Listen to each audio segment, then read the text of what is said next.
तो आदाब, नमस्कार, गुड इवनिंग, सत श्रीकाल। एक बार फिर आप तमाम लोगों का स्वागत है क्राइम तक की कहानी के इस एपिसोड में। उम्मीद है पूरी फैमिली अच्छी होगी, अपना और अपनों का ख्याल रख रही होगी।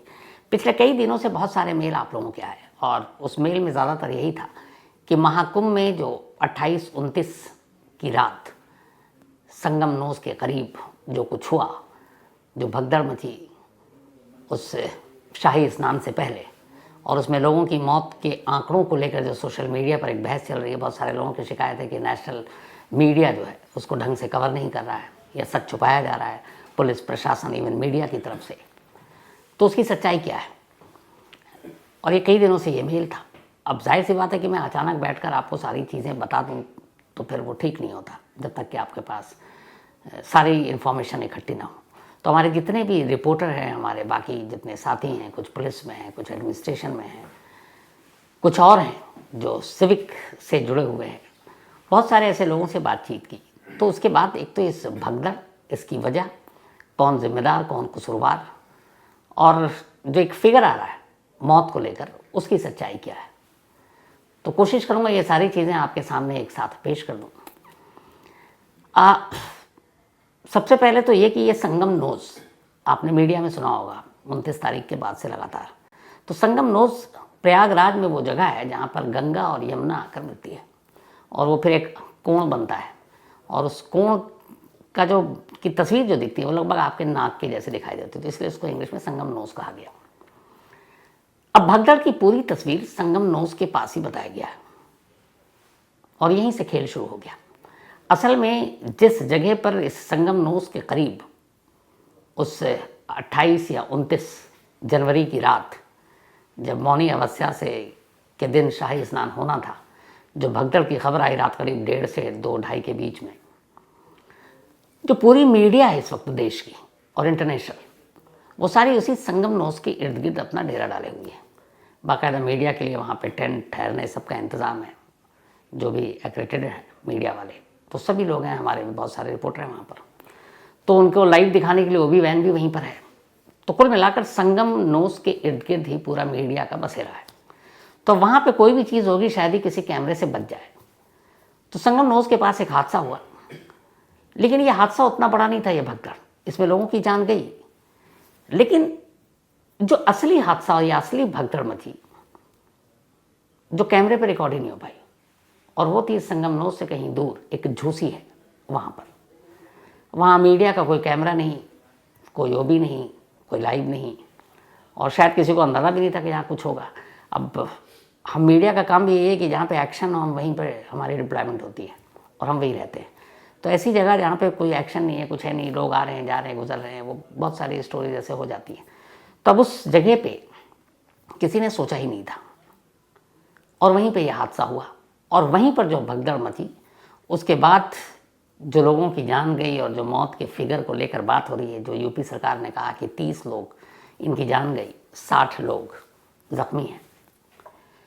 लेकिन इसके बाद सोशल मीडिया पर बहुत सारी तस्वीरें तैरने लगीं और इन तस्वीरों ने 4 साल पहले का कोरोना काल भी याद दिला दिया, जब लगभग हर जगह लाशों को छुपाने, लाशों को बहाने, लाशों को फेंकने के इल्ज़ाम लग रहे थे, तस्वीरें आ रही थी।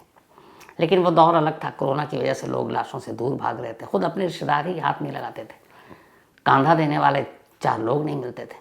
लेकिन यहाँ तो एक दुनिया का सबसे बड़ा मेला, जिसमें पूरी दुनिया की नज़र 45 दिन के अंदर 45 करोड़ के आसपास लोगों के, श्रद्धालुओं के वहाँ पहुँचने की उम्मीद है, और जिसके ऊपर करीब 7,500 करोड़ से ज़्यादा का खर्च इस मेले के इंतज़ाम के लिए, जो एक्चुअल बजट दिया गया है वो 7,535 करोड़ है। 7,535 करोड़ रुपए खर्च हुए इस 45 दिन के शायद दुनिया के सबसे बड़े मेले के आयोजन पर।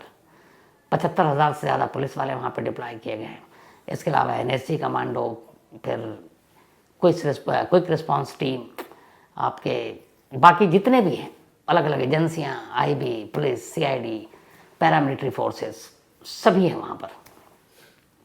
लेकिन कहाँ करोड़ों के तादाद में लोग आ रहे हैं और कहाँ 75,000 या 1 लाख, तो शायद गिनती कम पड़ जाए। लेकिन फिर भी जब भी ये महाकुंभ होता है लोग आते हैं और जाते हैं। तो इस बार इन लाशों की गिनती को लेकर सवाल क्यों उठा? उसकी वजह ये थी कि एक तस्वीर आई, और वो तस्वीर ये थी केसी झूसी के आसपास खुले मैदान में बाकायदा जो बुलडोज़र है या जो जेसीबी मशीनें हैं, हज़ारों की तादाद में लावारिस बैग हैं और उन बैग को उठाया जा रहा है। अब बड़े बड़े मेले में अक्सर लोग गुम हो जाते हैं, उनके सामान इधर उधर हो जाते हैं, ये बात समझ में आती है, लॉस्ट एंड फाउंड का काउंटर भी होता है। लेकिन इतनी बड़ी तादाद में जिस तरीके से इन बैग और लोगों के सामान को उठाया जा रहा है और फिर पता नहीं क्या किया जा रहा है, पहली हवा वहाँ से आई। कितने लोगों के सामान, मतलब इन सामान के जो मालिक हैं वो लापता हैं। अब पता ये कि दुनिया में हैं भी कि नहीं ये भी नहीं पता है, पहली चीज़। दूसरी चीज़ कि सरकार का कहना है कि 30 लोग मरे, लेकिन 500 से ज़्यादा ऐसे लोग हैं जो 29 के बाद से इस संगम के इर्द गिर्द के जितने भी पुलिस स्टेशन हैं, जितने भी मोर्चरी हैं, जितने भी अस्पताल हैं, भटक रहे हैं अपने लोगों की तस्वीरें लेकर। तो अब सवाल ये कि अगर 30 मरे और 60 घायल हैं तो उन 60 लोगों के जो घायल हैं उनके तो अपने उनको मिल गए। तो ये 500 से, मैं 500 की फिगर कम बता रहा हूँ, जो भटक रहे हैं अपनों की तलाश में, उनके अपने कहाँ गए।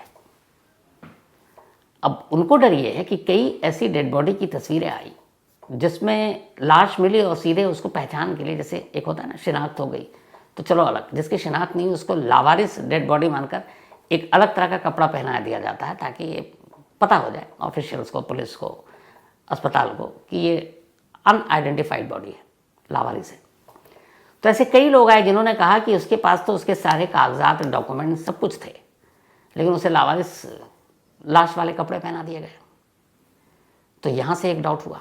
दूसरा, कई ऐसे चश्मदीद आए जिन्होंने कहा कि उन्होंने अपनी आंखों से देखा है लाशों को यमुना और गंगा में फेंकते हुए, लाशों को दफनाते हुए। और ये सारी चीज़ें तब हुई जब मीडिया के कैमरे वहाँ थे ही नहीं। और जिस तरीके से लोग इस वक्त अपनों को ढूंढ रहे हैं, जिस बड़ी तादाद में गुमशुदगी को लेकर, फिर वो सवाल तो उसी के बाद ही आ रहा है कि वहाँ जो ऐसे ऐसे विटनेस हैं जिनका कहना, कुछ कहते हैं कि 400 से ज़्यादा लोगों की मौत हुई, कुछ कहते हैं 500, कुछ कहते हैं 800, कुछ 1000। हालांकि इस पर सबूत कुछ नहीं है, लेकिन सबूत ये है कि गुम लोगों के रिश्तेदारों की तादाद बहुत ज़्यादा है, जो लगातार 29 के बाद से आज 3 तारीख है, 3 फरवरी हो गया और वो ढूंढे जा रहे हैं। एक पहलू ये भी है कि बहुत सारे ऐसे गुम हुए लेकिन वो मिल गए। उस मेला की जगह पर लॉस्ट एंड फाउंड का पूरा एक डिपार्टमेंट भी है, मिल रहे हैं। लेकिन कई ऐसे हैं जिनके मीडिया, सोशल मीडिया के ज़रिए लोगों को खबर मिली गई कि तो तस्वीरें दिखी, वो भाग कर आए हैं और भटक रहे हैं। बिहार हो, झारखंड हो, वो लोग आ रहे हैं, पुलिस से पूछ रहे हैं, अस्पताल जा रहे हैं, मुर्दों को देख रहे हैं, लेकिन उनके अपने नहीं मिल रहे, न जिंदों में न मुर्दों में। तो वो कहाँ अचानक गायब हो गए। और वो सब वो लोग हैं जिनके पास फ़ोन है। कई ऐसे हैं जो आकर वहाँ ठहरे, स्नान करने के लिए गए, सारा सामान, बैग, फ़ोन उनका है और वो वैसे ही पड़ा हुआ, और 4 दिन गुजर गया स्नान को हुए हुए, वो अभी तक अपने उस जगह पे पहुँचे ही नहीं। न कोई भी कीमती सामान, यहाँ तक कि घड़ी उतार कर गए, पर्स वहीं छोड़ कर गए, क्योंकि जब आप डुबकी लगाने जाते हैं तो फिर आप ये सारी चीज़ें तो छोड़ कर जाते हैं, तो सामान का कोई नाम लेवा नहीं है। तो ये लोग पिछले 3-4 दिन से कहाँ हैं, मतलब कोई खबर नहीं है। तो इसीलिए ये बार बार ये सवाल उठ रहा है कि क्या वाकई इस महाकुंभ के भगदड़ में सिर्फ 30 लोग मरे, जहाँ पर करोड़ों की तादाद में लोगों की पहुँचने की बात हो। और ये ख़ास तौर पर जो 29 तारीख को होना था, मौनी अवस्था पर जो शाही स्नान, इसमें बहुत सबसे ज़्यादा लोगों के आने की उम्मीद थी। तो अगर कई करोड़ लोग, मैं ज़्यादा नहीं 4-5 करोड़ लोग भी कह रहा हूँ, पहुँचते हैं और ये भगदड़ मचती है, तो फिगर सिर्फ 30 का आ रहा है। और फिर तस्वीरें आ रही हैं आपको क्रेन से बैग उठाने की, लोगों की लाशें देखने की बेइंतहा। फिर वो लोग जो अपनों को ढूंढ रहे हैं उनकी तादाद ही सैकड़ों में है। तो फिर कहाँ गए वो लोग। मतलब उनकी सिर्फ एक मांग है कि मर गए तो हमें लाश दे दो, जिंदा हैं तो ढूंढ कर दे दो। और ये बड़ी जेन्युइन मांग है, लेकिन मांग पूरी कौन करे। इनकी तो शिकायत ये है कि पुलिस प्रशासन कोई सीधे मुंह बात करने को तैयार नहीं है, घंटों बैठे रहते हैं, कोई आकर पूछने वाला नहीं है। अब सवाल ये है कि ये सब कुछ हुआ क्यों था। हर बार एक बड़ी अजीब चीज़ होती है, ऊपर वाले ने तो हम सबको बराबर करके पैदा किया और भेजा दुनिया में कि जाओ सारे इंसान बराबर हैं। हम लोगों ने लकीरें खींची, अमीरी, गरीबी, पद, कद, शोहरत, दौलत, छुआछूत, बड़ा, ताकतवर, कमज़ोर, इन सब की लकीरें खींची। अफसोस की बात यह है कि जब ये रिलीजियस और धार्मिक चीज़ें होती है ना, किसी भी धर्म में, यहाँ भी एक आम भक्त होता है और एक वीआईपी भक्त होता है। मतलब भगवान ने तो भेदभाव नहीं किया, लेकिन हम इंसानों ने ही कर दिया है कि भाई इसके पास पावर है, इसके पास पैसा है, तो उन करोड़ों लोगों की भीड़ में वो भेड़ बकरी की तरह क्यों जाएगा, धक्का खाते हुए मरते हुए। उसके लिए अलग लेन, उसके लिए अलग रास्ता, उसके लिए तो गाड़ी भी एकदम घाट तक पहुंच जाए। आप हम जैसे अगर श्रद्धालु हो तो हमें तो 5-10 किलोमीटर पैदल ही चलवाएंगे पहले। अब सोचिए उसमें बुजुर्ग हैं, बीमार हैं, भाई अकीदत आस्था सबकी होती है, अब वो चले जा रहे हैं, लेकिन चले जाते हैं वो क्यों, उनकी आस्था है। लेकिन ये कितनी अजीब चीज़ है ना कि वही एक चीज़ जो इतने सालों के बाद आता है, अब तो कहते हैं शायद 130-32 साल के बाद ये दूसरा है जो अगला संयोग बनेगा, तब तक तो 1-2 जनरेशन ही खत्म हो चुकी होगी। आप सिर्फ इस सेटेलाइट की तस्वीर को देख लीजिए और ये भेदभाव आपको पता चल जाएगा कि जो पूरा मैप में बड़ा क्लियर है कि संगम नोज ये है, यहाँ पर लोगों की मानना है, आस्था है कि यहाँ के डुबकी लगाने से सब कुछ अच्छा होगा। अब लोगों की भीड़ एक तरफ और उसके बराबर में ये रास्ता देखिए आप, ये जानते हैं रास्ता किन के लिए, जिन्हें हम आप चुनकर विधानसभा से लेकर लोकसभा में भेजते हैं, जो हमारे आपके वोट की वजह से मंत्री बनते हैं, सांसद बनते हैं, विधायक बनते हैं, ये उनके लिए, क्योंकि वो पावर मिलते ही वो फिर हमसे आपसे जुदा हो जाते हैं। जितने एक्सपर्ट्स हैं जो मैंने रिसर्च किया उसके हिसाब से शायद ये हादसा ना होता। इस हादसे की सिर्फ 2-3 वजह थी। पहला, 29 तारीख को ये शाही स्नान होना था, पूरे सरकार के पास ये सारी चीज़ें पता थी कि इसमें कई करोड़ लोग शामिल होंगे, लेकिन इसकी शुरुआत हो गई 27 जनवरी से ही गड़बड़ी की। 27 जनवरी से लेकर 29 जनवरी की रात तक, यानी 28 जनवरी की रात तक जो कुछ हुआ, अगर सिर्फ आप उसको ध्यान से सुनेंगे तो आप समझ जाएंगे कि हादसा क्यों हुआ। 27 और 28 जनवरी को, चूँकि 29 जनवरी की सुबह मौनी अमावस्या पर ये शाही स्नान था, जब से महाकुंभ शुरू हुआ सबसे ज़्यादा वीवीआईपी मूवमेंट था, सबसे ज़्यादा। 27 और 28 जनवरी की वीवीआईपी, अगर 27 की सिर्फ हम बात कर लें, वीवीआईपी मूवमेंट के साथ साथ इस संगम नोज या संगम घाट तक जाने के लिए जो है 30 पंटून पुल बनाए थे। पंटून पुल वो होता है जो टेम्प्रोरी बना देते हैं, तो वो 30 पंटून पुल बने थे। ये सारे वो पुल की तस्वीरें हैं जो आप देखेंगे। अब ये 30 पंटून पुल सारे भक्तों के लिए नहीं बनाए गए थे। ये पंटून पुल आधे से ज़्यादा, बल्कि आधे क्या 1/3, 30 में से 20 वीवीआईपी लोगों के लिए बनाए गए थे। पूरे देश के मंत्री आएंगे, गवर्नर आएंगे, सीएम आएंगे, पता नहीं दिल्ली से जाएंगे, तो उन्हें कोई तकलीफ ना हो, उनकी गाड़ी बिल्कुल बस यहाँ तक पहुँचे और पंटून पुल में बिना धक्का मुक्की, उनकी खादी पर कोई दाग ना लगे, पसीना ना आए, और वो आराम से जाकर नहाएं, पुण्य लेके चले जाए। तो ये पुल उनके लिए था। तो हुआ ये कि अब 29 के लिए बहुत सारे श्रद्धालु पहले से पहुँचने शुरू हो गए। गड़बड़ी हो गई कि उसी 27 को 2 दिन पहले अपने देश के होम मिनिस्टर अमित शाह जी वहाँ पहुँचे। इसके अलावा जो मेरे पास नाम है, बाबा रामदेव जी पहुँचे, अरुणाचल प्रदेश के जो होम मिनिस्टर हैं मामा नातुंग पहुँचे, किरण रिजिजू पहुँचे, इसके अलावा मिलिंद सोमन, अपने एक्टर, अरुण गोविल, राम बने थे, अभी मेरठ से सांसद है, अमेरिकी रॉक बैंड कोल्ड प्ले के सिंगर क्रिस मार्टिन, जिनको लेके लोगों में बेतहा बेइंतहा पागलपन, तो ये सारे लोग 27 और 28 को वहाँ पहुँच रहे हैं। अब दूसरी तरफ 29 के स्नान के लिए अर्ली मॉर्निंग में देश के कोने कोने से आम लोग भी आ रहे हैं। अब इनसे इन वीआईपी से आम लोगों का क्या लेना देना था। जो पंटून पुल 30 बनाए गए थे, उन 30 में से अगर 25 भी इनाम लोगों के नाम कर दिए जाते और 5 कहा जाता चलो भाई वीवीआईपी के लिए है, तो 25 बोझ संभाल लेते, वो आराम से जाते, वापस लौट जाते। लेकिन आप जानकर हैरान रह जाएंगे कि 30 पंटून पुल जो बनाए गए, जिस दिन सबसे ज़्यादा भीड़ थी, मौनी अमावस्या वाले दिन, 21 पंटून पुल सिर्फ और सिर्फ वीवीआईपी के लिए ब्लॉक करके रखा गया था। सिर्फ 9 पुल आम लोगों के लिए, आम भारतीयों के लिए खोला गया था। सोचिए करोड़ों की तादाद में जो है उनके लिए 9, और जो 2-4-500 होंगे वीवीआईपी, उनके लिए 21।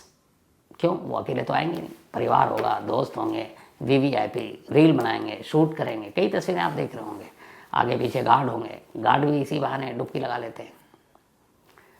ये सब किसके नाम पर? जो आम श्रद्धालु हैं, जो बेचारे आस्था में के मारे कहाँ कहाँ से चले आ रहे हैं, कैसे कैसे धक्के खा के आ रहे हैं।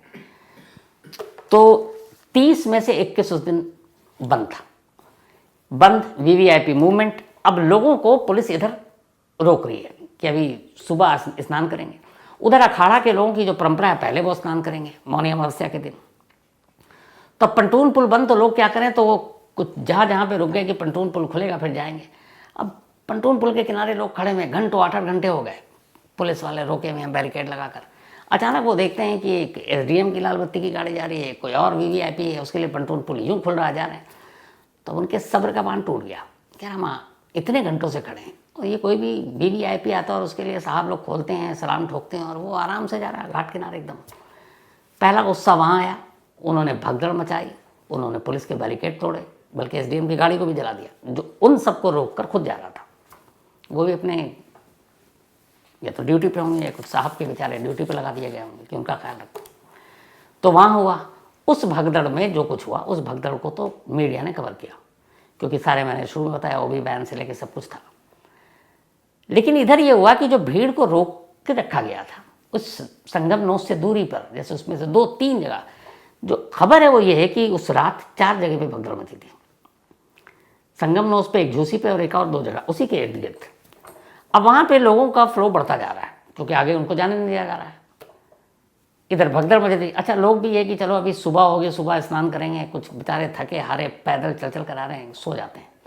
वो उधर सो गए, उधर सोए, इधर पता चला कि इधर तो रास्ता रोक लिया, वीवीआईपी जा रहे हैं और भी बहुत सारी परेशानियां हैं। भीड़ में एक अफवाह चिंगारी की तरह काम करती है।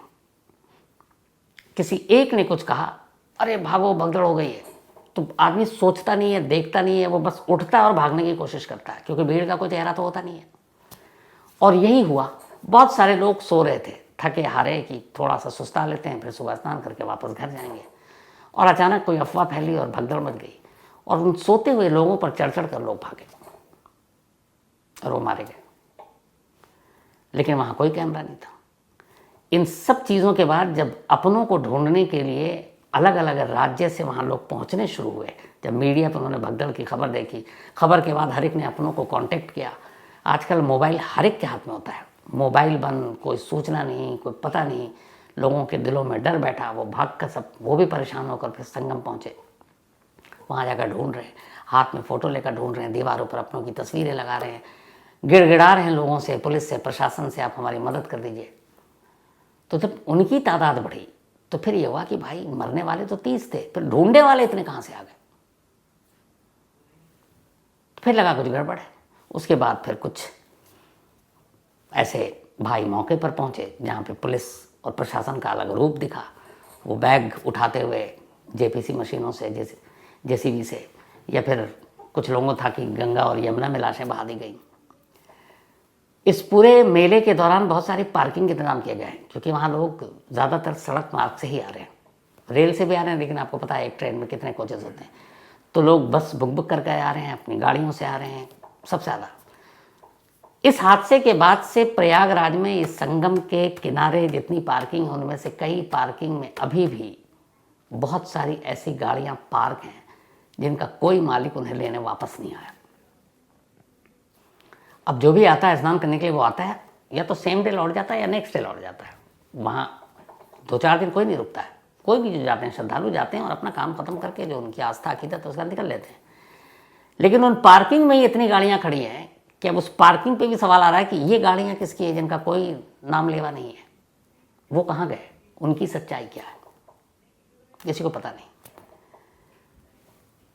अब यूपी पुलिस की तरफ से आया कि हम इसमें साजिश के एंगल की जांच कर रहे हैं, उस रात कौन कौन से मोबाइल एक्टिव थे, क्या थे। अब क्यों कर रहे हैं भाई, जब आपने सब कुछ 3 मिनट की प्रेस कॉन्फ्रेंस की थी, जब ये उठा था मुद्दा कि भगदड़ मची, कितने लोग मरे, 3 मिनट, और सिर्फ ये बताया है कि 30 मरे हैं, इनमें से 26 की 25 की पहचान हो गई है, बाकी बस इतना 60 घायल हैं। नो क्वेश्चन नो आंसर, उन्होंने का कोई सवाल जवाब नहीं, निकल गए। अभी भी वो जो भटक रहे हैं बेचारे, आप उनकी बातें सुनिए, मतलब आंसू निकल आए, जिनके अपने गुम हैं, गायब हैं, पर उनका कोई पूछने वाला नहीं है। और उनकी बड़ी छोटी सी मांग है, वो तो कह रहे हैं कि हमें ना मुआवजा चाहिए ना पैसा चाहिए। हमारे घर का कमाने वाला अगर हमारे यहाँ चला गया तो हमें इतना तो हक है ये पता करने का कि वो जिंदा भी है कि नहीं। अगर नहीं है तो उसकी लाश दे दो, हम घर चले जाएं, उसका अंतिम संस्कार करके घर वालों को तसल्ली दे दें। और अगर है तो ढूंढ के दो ना कहाँ है, क्योंकि आपके आंकड़े, आपके फिगर और लापता लोगों को जो ढूंढने वालों की फिगर है वो मैच ही नहीं कर रहा कहीं। वहाँ जो ज़मीन पर काम कर रहे हैं जितने जर्नलिस्ट, आप उनमें से किसी से पूछिए, वो कहानी कुछ और ही बताते हैं। क्यों? क्योंकि उन्होंने आंखों से देखा। वहाँ के डॉक्टरों को भी पता नहीं था कि बाद में उन्हें अपना बयान पलटना पड़ेगा। जो उनके शुरू के बयान थे वो कुछ और थे, बाद में बदल दिए गए। और हमारे यहाँ लाशें छुपाने या गिनती कम करने की जो परंपरा है ये कोई नई नहीं है, बहुत पुरानी है। जब भी कोई दंगा होता है या जब भी कोई स्टैम्पेज होता है, जब भी कोई इस तरह की चीज़ें होती है, हादसा, तो उसमें हमेशा, बल्कि ये तो एक है, मुझसे कई लोग सवाल पूछते हैं कि अगर कहीं ब्लास्ट हुआ या कुछ हुआ, नहीं, तुम लोग झूठ बोलते हो, मरने वाले की तादाद ज़्यादा होगी, तुम लोग कम करके बताते हो। ये आज से नहीं है, मैं बचपन से सुन रहा हूँ, जब मैं जर्नलिज्म में आया भी नहीं था। तो पता नहीं क्यों एक ये रहता है, और वो इसी वजह से रहता है कि आंकड़े कुछ हैं, तस्वीरें कुछ आ रही हैं, दिखाया कुछ जा रहा है, बताया कुछ जा रहा है, और जो वहाँ पे लोग हैं उनकी अपनी कुछ और है। क्या पता, देखिए आने वाले वक्त में शायद इसकी पूरी सच्चाई सामने आए और पता चले, क्योंकि पता चलना चाहिए। जिनके अपने खोए हुए हैं, आप उनसे पूछिए कि 29 के बाद से उनकी ज़िंदगी क्या है। उनके हलक से खाना नीचे नहीं उतर रहा है, रो रो कर बुरा हाल है। क्योंकि कम से कम एक पता चल जाता तो सुकून, तसल्ली मिलती है इंसान को दिल में ना, कि है भी कि नहीं है। नहीं है तो भी ये पता चल जाए, चलो उसका अंतिम संस्कार हो गया, वो वहाँ जाकर ही अपनी वो कर ले पूरी। और है तो वो कैसे रह सकता बिना ढूंढे हुए, कैसे लौट सकता है अपने घर, या अगर नहीं है तो भी बिना डेड बॉडी के क्या जाकर, अगर कोई बेटा ढूंढ रहा है अपने माँ बाप को, तो वो घर में जाकर किसको क्या बताएगा। कोई बेटी ढूंढ रही है, वो अपनी माँ को जाकर क्या बताएगी कि खाली हाथ लौट आई। तो कहने को ये छोटी सी बात है, लेकिन आप देखिए उस परिवार की दुनिया ही पूरी तरह से उजड़ जाती है। और ये वाकई ये है कि इसमें इन लोगों की मदद होनी चाहिए। और मेरी दुआ है कि ऐसे लोग जो ढूंढ रहे हैं अपनों के, जो उनके मन में, दिल में खौफ है कि पता नहीं उनके साथ क्या हो गया हो, ऐसा कुछ ना हो, और सच में वो कहीं खो गए हों, जो बचपन में हम लोग सुनते थे, या फिल्मों का जो डायलॉग नहीं था, मेले में गुम हो गए, तो गुम हो गए हों तो फिर वापस मिल जाएंगे। बट ऐसे गुम ना हो कि वापस ना मिल पाए कभी। यही दुआ है, इसी दुआ के साथ कहानी में इतना ही। अब आपसे मुलाकात होगी कल रात 9 बजे किसी नई कहानी के साथ। तब तक अपना और अपनों का ख्याल रखिएगा। Thank you very much.